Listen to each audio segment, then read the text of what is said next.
This is the real secret of life, to be completely engaged with what you are doing in the here and now. And instead of calling it work, realize it's play. Oftentimes people go, okay, here's really what I want to do, and this is what I'm trying to accomplish. And then they see all these other things that other people are doing, and then they kind of see that as like a grab bag. And they're like, I want a little of this, and a little of this, and a little of this, and I want it all at the same time. And that's not really possible, you know? You can't play 5 sports at the same time. You got to pick one, you got to specialize. Maybe you can do 2, but you probably can't do 5, right? Number one is that you need to really get amped up about why that goal matters to you. Because once you know why the goal matters, that's going to be that thing that gives you meaning and purpose, that turns into a passion, that allows you to show up and keep doing it when you're bored. What would you like to do? If you don't like what you're doing, and you don't like where you are, and you don't like your relationships, and you don't like X, Y, or Z, what do you want? What do you like? And then you got to be able to add passion to it, to activate that thing and make that dream a reality. And to find that meaning and to develop it, to create meaning in our lives, we have to set an intention and we have to pursue that intention. Start small, know what you want, get out of bed, get after it, set rules for yourself, follow those rules. You have to understand that you're not your own servant, so to speak. You're someone that you have to negotiate with, and you're someone that you want to present the opportunity of having a good life to. And that's hard for people because they don't like themselves very much. Once you discover your purpose, it's your job to live with passion. That's when you're passionate. That's when you're ready to go to that next level. You determine your legacy. It's up to you. Your legacy is in your hands. As long as you can breathe, as long as you can hear, as long as you can see. If you're passionate and driven and focused in what you do, if you're really good at it, people will take notice. That's basically it. So those dreams and goals that some of you have that may seem larger than life, good. That's what I want you to go after. And don't let the fear of the failure, don't let the fear of perfection hold you back. You won't be perfect. You will make mistakes. But I promise you this, you're never going to know if you can sink or if you can swim unless you jump in the water.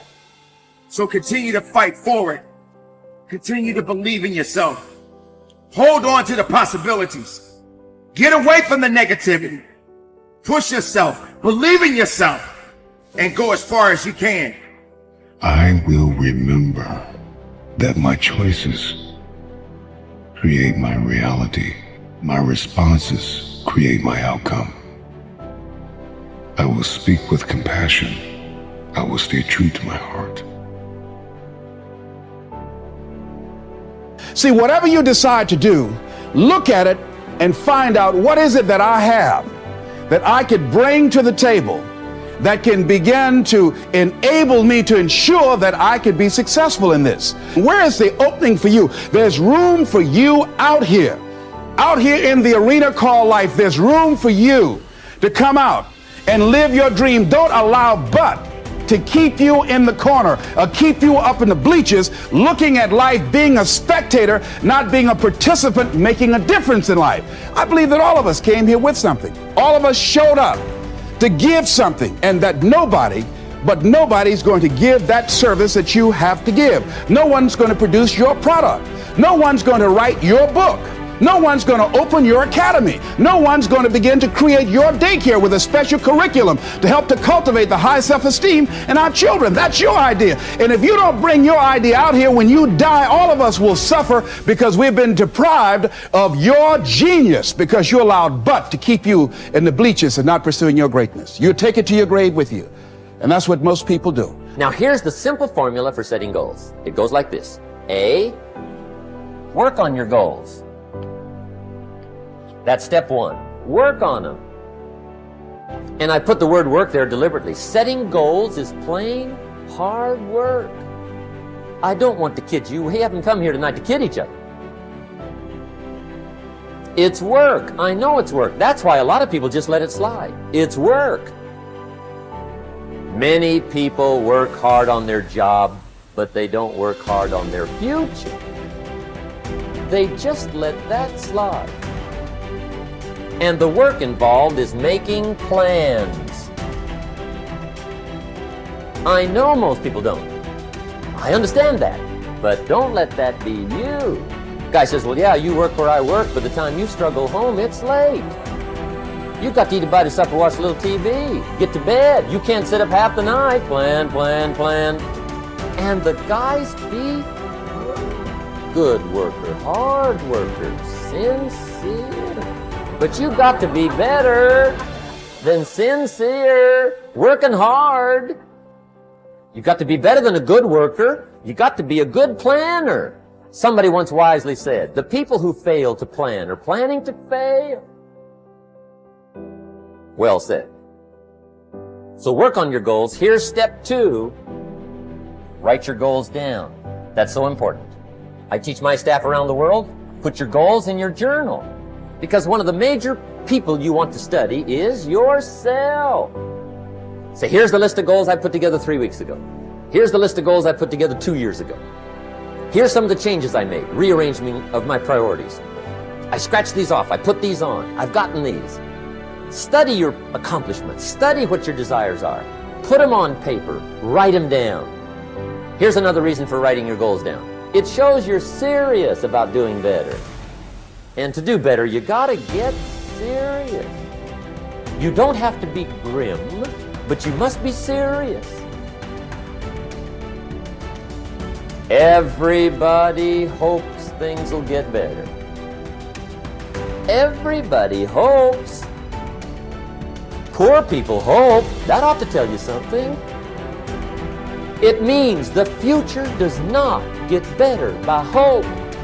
It gets better by plan. In studying warfare and battles over the centuries, I have always been fascinated by the situations where a smaller force defeated a numerically superior force. In every case, what I discovered was that the numerically smaller force was far better organized, more methodical, and more orderly in its plan of attack and execution than was the larger, more disorganized force. By the same token, an ordinary person with a system or recipe for problem solving can run circles around highly intelligent or well-educated people who throw themselves at their problems without a method or process for solving them. Always be sure to think on paper.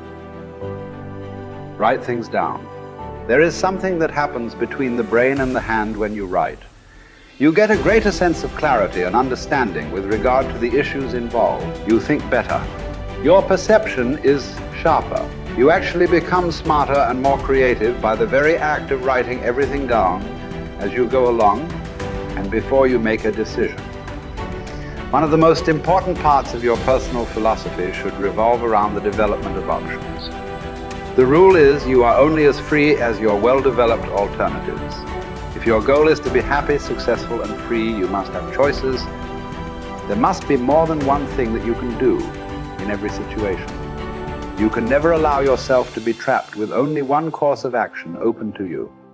From the time you take your first job, make your first investment, or embark on any part of life, you should immediately begin to develop an alternative to that if something should go wrong.